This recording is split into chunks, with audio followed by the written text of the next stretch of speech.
Hello everyone, in today's video, I'm going to show you how to find the Coinbase recovery phrase. If you use Coinbase from the main website coinbase.com, which is custodial, then there is no recovery phrase because Coinbase holds the keys. Now use the forgot password option on the sign-in page and follow the email reset and two-factor authentication prompts. If you are still stuck, contact Coinbase support and follow their identity verification flow. Now, on the mobile app, open Coinbase wallet on the device you use to set it up. Then unlock it with your PIN or biometrics. Next, tap on Settings and go to Security or Backup, or select Reveal Secret Recovery Phrase. After that, re-authenticate if asked. Now, write down the 12 or 24 words on paper.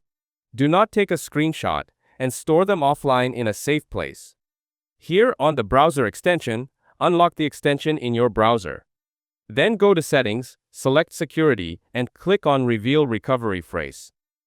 After that, re-authenticate and write the words down on paper and store them offline.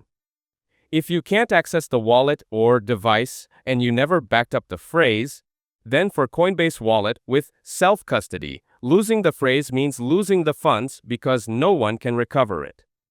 For the Coinbase exchange, follow the forgot password or support steps mentioned above. That's it, thanks for watching. Don't forget to like and subscribe for more videos.